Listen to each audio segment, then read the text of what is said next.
8h16, de volta aqui no Jornal da Bandeirantes. Gente, como acontece todo sábado, nós temos a presença do Zé Paulo de Andrade, comandando uma entrevista interessante. Estamos em ano eleitoral, então fique atento a essa entrevista, com a presença também do nosso Salomão Esper e o Zé Paulo comandando uma entrevista interessante, né, Zé Paulo?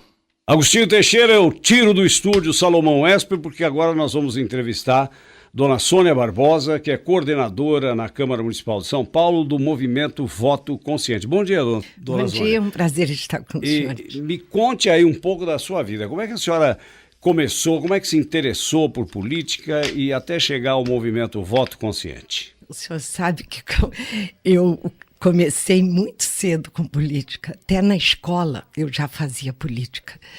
E eu estudei no Colégio Pedro II, no Rio de Janeiro, um colégio federal. Tradicionalíssimo. Tradicionalíssimo, né?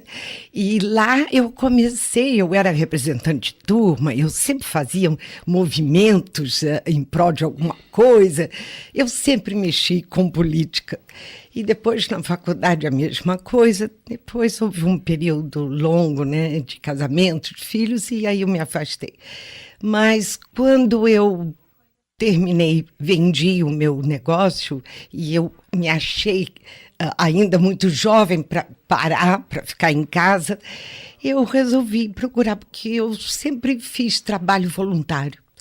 Eu trabalhei nas Bandeirantes, sempre como voluntária, né? Que é a versão feminina dos escoteiros. Dos escoteiros, muitos anos, meus filhos também foram escoteiros e minha filha bandeirante.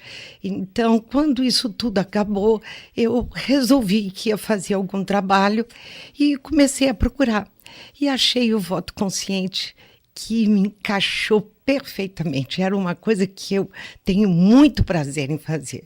E com isso eu estou há 10 anos no voto.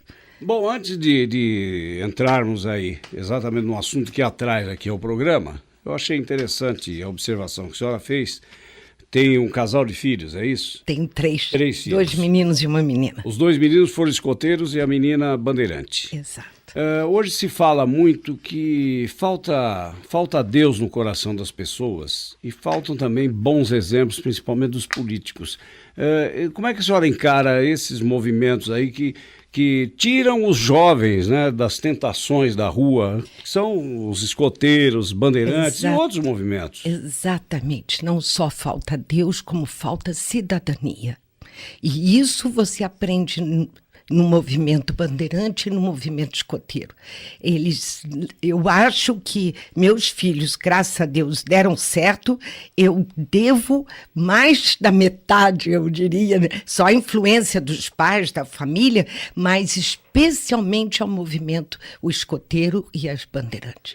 Eu acho que é imprescindível para o jovem, porque fazer algo que faz bem à sociedade e ao país, naturalmente, né? São pessoas que praticam a liderança desde cedo, ajudam o outro, não é? O seu companheiro, e fazem coisas muito boas. Eles ficam muito ocupados. O jovem precisa ter ocupação, não pode ficar em casa atrás de um computador o dia todo, não pode ficar jogando o dia todo. Ele tem que fazer algo que produza alguma coisa boa, e eu acho que é imprescindível.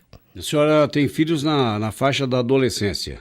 Não. Já adultos? Eu já tenho 6 netos. Já adultos. Já tenho 6 netos. Ultrapassaram essa fase. E minha neta está na faculdade de medicina, então eu já sou bem antiga. Então a senhora falou do Colégio Pedro II, há uma curiosidade, porque a senhora estudou lá na época em que o Rio, embora não fosse mais a capital do Brasil, ainda mantinha ares de capital, que foram os anos 60, não é isso? Os anos 60, eu estive no Pedro II nos anos 50 e para 60 e 60 eu me casei e fui embora do Brasil e foi um período longo que eu estive Muito fora. bem, aí quando a senhora voltou para o Rio de Janeiro, a senhora deve ter notado uma grande diferença, a deterioração do Rio. Era um outro país, era um outro país. Nos anos 60 o Brasil estava em plena evolução, né? Mas o Rio acabou sofrendo muito com a transferência da capital para Brasília, né? Sim, sofreu, mas eu acho que começou a deteriorar depois, perto dos anos 70.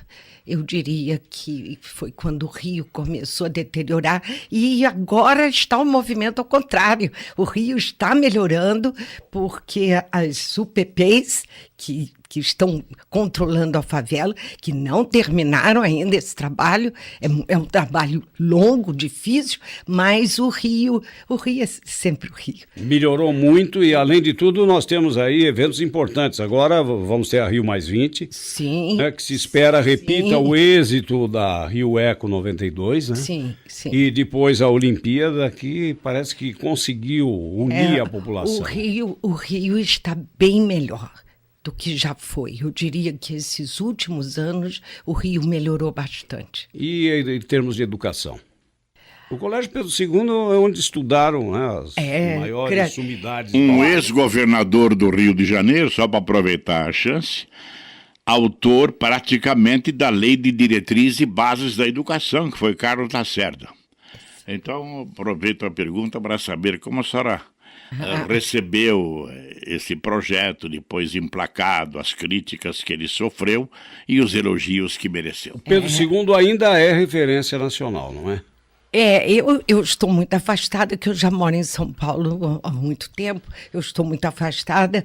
O Pedro II teve uma época ruim também, porque os professores não recebiam os salários conforme eles se esperavam, fizeram campanha salarial, mas isso já passou. Hoje em dia já é um colégio maravilhoso.